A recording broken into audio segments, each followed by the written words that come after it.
This story continues with Marion, who shares how her father's service as a World War II gunner and the hidden scars of PTSD shaped her life and family. Earlier in part one, her husband, Larry Baer, recounted Thomas Miner's incredible survival in the Pacific, shot down 3 times, and serving aboard the Saratoga and Yorktown. Together, these stories reveal both the history and the legacy of a man forever changed by war. Marion is the son of Tom. Daughter. I'm the. Marion is the daughter Ready? of Tom. So, Marion, you were talking just a second ago about he was shot down 3 times, and then he had the brain injury. Well, I'm going to start from. I was the oldest daughter of Yes. 5 children. The oldest of 5 children. When I was about 7 or 8, he was still in the Navy. I remember he came home. He came home after he. Now I know he'd been drinking with the guys. He'd come home from the base and he'd tell me about Jake Holland, Holland, and his best friend Jake Holland. And I don't know if Jake died in the war or whatever, but I remember as a little girl, I remember that name. He had. Shortly after that, he had to be discharged because he had PTSD, but we had no name for it. You know, if you were on the ground, they had a name for shell shock or battle fatigue, but they didn't have anything for a man who was shot down 3 times. Correct. With another crew, with his crew. Yes. And in the drink, in the Pacific, sometimes several days, you know, just floating around waiting to be rescued. And so I'm trying to think. I was in 4th grade. I would have been 9.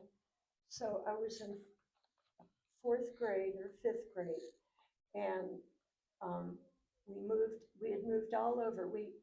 First of all, he was stationed all over. We were after the war. We were stationed in Key West. Key West, no, in Toms River, New Jersey, Key West, Florida, Morocco, Rabat, Port Leoti in French Morocco. I was 5 then when we were stationed there. And so, you know, about when I was 10, he went on walkabout. And my father just could not make a living as a civilian. He couldn't make, he just couldn't get by. He had PTSD from the war. And so he went to sea. He went out to the Gulf and was a commercial fisherman on crew on big fishing vessels. And he was gone for about 8-9 years. You didn't see him during that time? Never heard a word from him that I know if my mother did or not. I never knew that, but I know that he did get in touch with his parents because they lived in the same town, Battle Creek, Michigan. That's where my dad was born. And that's where we ended up. And Battle Creek, let's see, what was I talking about? He went commercial fisherman. He was to sea. He must have. He called his parents after that period when he was ready to come back, and he said, "I'm ready to come back." And they called my mother, and she was ready to take him back. All the times when I would say to my mother, "When's Daddy coming home?" she would say, "I don't know, honey," because he was always gone anyway. Yeah. So when he was gone, it wasn't a big deal for the first few years. And of course, when he was gone at sea, and every time he'd come back, my mom would get pregnant. It's a story about Navy wives. And so he came back, and My sister and I welcomed him into the family. We all did. Mm-hmm. But my brothers were very resentful of my dad Mm-hmm. later that I didn't realize that he wasn't there to take them fishing, Mm-hmm. or play baseball, or go to a game. Nothing, because he was either in the Navy, Mm-hmm. he was in the sea, or whatever. Did your brothers ever come around when they grew older and under, could understand the situation? Yeah, we all did, you know. Mhm. I was just glad to have my dad back, Yeah. but it made a big difference in my life because here I was. My mother was single with 5 kids, Mm-hmm. um, all in school. The youngest was in kindergarten, all in school, and she had to support us, and she got a job as doing an, what do you call it? Sewing or Well, working for a dry cleaner, alterations. She alteration. did alterations. And then she had a chance to go to nursing school. It was Mm-hmm. a program for women who were in her situation. And she became a nurse. Mm-hmm. And she was a nurse working at a hospital when my dad returned home. Okay. And she had bought a house. Mm-hmm. But I had a real rough time as a teenager because I was attracted to men. Mm-hmm. No one said no, and I got pregnant on my 18th birthday. Mm-hmm. I had already signed up to go into the Navy and had to drop out. Mm-hmm. Well, I didn't have my papers yet, Mm-hmm. but I had to go in and say, I'm pregnant. Mm-hmm. So my whole life was cut short Mm-hmm. there at that point. I certainly caught up with it afterwards, but you know what I mean? There was Yeah. a lot of damage that Yeah. you don't realize. So I'm not sure about my brothers. My brother Tommy, who is a year younger than me, he was the one who took it the hardest. Mm-hmm. And he didn't have a man in his life, but Mm-hmm. he really desperately needed one. Yeah. When you were around your father as a child, could you tell he was different than other fathers? No, You just couldn't tell. It was just. He Yeah. wasn't different. Okay. He was the same as anybody else. Okay. Yeah, and when he came back, it was like he had been reborn. I think he got it out of his system. Mm-hmm. What is remarkable, this is a sidebar here. My brother Tommy, who had the hardest time, he took off for 10 years. Mm. His son was like 4, 5. Really? His wife died, he took off. Mm. And he went to sea for 10 years. And then out of the blue, I get a phone call from my brother, and he said, it's Tommy, your brother. I miss my family. Mm. So I don't know if he took that from my dad's, what my dad did, it was okay to do, or what. Mm-hmm. But he did the same thing and was gone for approximately the same amount Kind of of time. history repeating itself. So. Yeah, history repeating itself. Yeah. Let me, before we wrap up, there's two things that you all talked about that I want to discuss. The hydraulic incident. There's a hydraulic incident on the boat. Oh, you're talking about Yeah. that genius design Mhm. for the rear gutter position. Yes, yes. Oh, okay. And just briefly, Right. just kind of tell Yeah, how. I'll be what it's- happy yeah. to. The way he described it to me, the conventional dive bomber tail gun position Mhm. was a ring with a skate mount, Mhm. so the guns could be traversed Mhm. and manually elevated and depressed. But the gunner is in the slipstream and he's fighting gravity and air pressure, and it's very difficult to maneuver these guns in battle while you're trying to aim at an enemy plane while your plane is doing this. Well, the Curtiss Helldiver had a hydraulic piston with kind of like a bicycle seat for the gunner. So he only had to swivel the guns. He didn't have to rise up and drop down. That was a hydraulic power assist. And there was a joystick that you could use to operate the system. The problem was that the handle on the joystick was made of bakelite. It was the first thermoplastic. Bakelite gets brittle.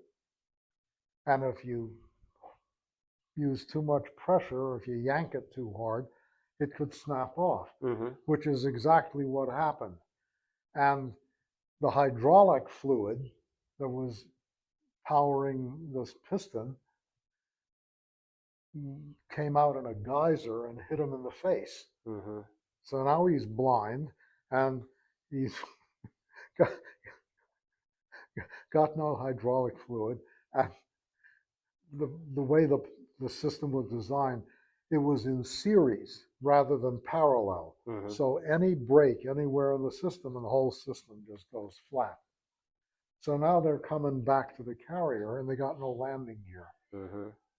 So his pilot says, you got to lower the gear. So he has to climb down from his position into the belly of the plane, where the wing spar crosses through the fuselage, because that's where the landing gear is. He has to lie down, put a crank into the mechanism. It's a gear works, and he's got his feet braced against the wing spar, and he's turning this crank to lower the landing gear, and it's like this. And it gets more difficult with each successive turn. And he's got to get the gear down and locked. Oh, and the flaps aren't working either, because they're hydraulic. Well, he was able to do it. I mean, he was over 6 feet. He was quite a hunk at the time. He was a big guy. So he was able to accomplish that. But when you consider that the new weapon that they're being presented with falls apart under stress, can't take a hit because the hydraulics are vulnerable. And if you've ever seen footage of hard carrier landings, there's this classic shot of a helldiver coming in, a hard landing on a carrier, and the entire engine snaps off the mounts and drops down and hits the deck with the propeller still turning, chopping up the wooden flight deck, because the mounts were weak. Harry Truman was a senator at the time, he was chair of the Armed Services Procurement Committee. He called Glenn Curtis in on the carpet and said, you will fix this or you'll never get another contract again.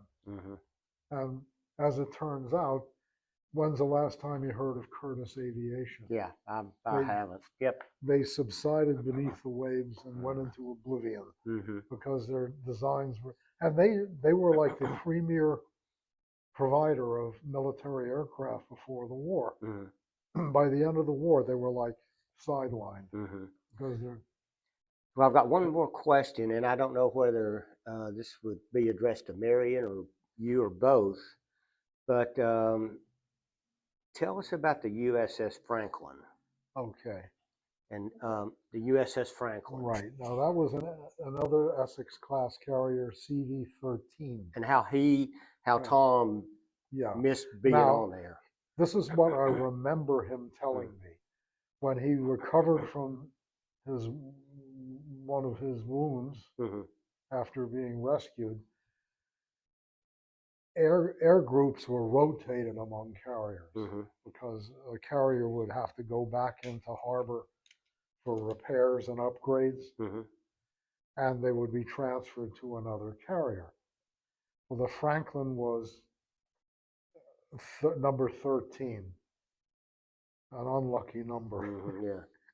And this was during the Philippines campaign, so it'd be early fall 1944. And there was a full deck load of armed and fueled aircraft spotted to take off on a mission. And there had been Japanese air attacks throughout the day, but they thought they had it cleared. A lone Japanese dive bomber came out of the cloud and dropped a bomb on this crowded flight deck full of fueled, bombed up aircraft. And it just exploded. I mean, it was like a pyrotechnic display. And the damage was catastrophic. There were more at the Yorktown Museum on the hangar deck. They have bronze memorial plaques for all the carrier crewmen who died in World War II. So there will be a plaque maybe the size of that tabletop with names. So you'd probably get 200 names on a plaque. The Franklin plaques, there's 3 or 4 of them. Yeah. Seems with like the there's names. 800 people. Now, he didn't get aboard the York, he was not sent to the Franklin because he was still recuperating. Yes. But if he hadn't been But recuperating. if he hadn't been in sick bay, he might have wound up on the Franklin, who knows what. Yeah. I'm not sure how many of his squadron mates were killed or injured. Because that's something he never talked about. Yeah. He, But, he never talked to anyone in our family, except that when I was a young little girl, I heard he would talk to me. The only people he could talk to were fellow veterans of foreign wars. Yeah. And he was even commander at one Of point of his the VFW. Yeah. And that he belonged to everything. He went to every meeting. And that was his sanctuary. that was, and of course, every time he'd come home, he'd been drinking my mom, and he was a the kind of drunk that would, oh, I remember when you were born kind of, you know what I mean? He wasn't mean or nasty. Yeah. But he would be drinking, had been drinking, and my mother would always get so upset because he had promised he wouldn't do it again. And to us, we just, we'd stay up and watch him, make sure he put a cigarette out and didn't fall on the table, But he just couldn't talk to us about it. Just his fellow, his buddies in the VFW. And he had the chance to go back to the Yorktown twice. For reunions? No, yeah, Larry reunions. and I took, before that, we went one time just to see it, the first year. And he was showing Larry where his bunk was and how to get up and down. And what was amazing is not even 6 months before he'd had open heart surgery, he had to have 3 stents. Bypasses. 3 bypasses. And before that, he had a hard time getting to the mailbox, the end of the driveway. And now he's climbing up the ladder and, But my parents had gone there once before. Excuse me, I need a tissue.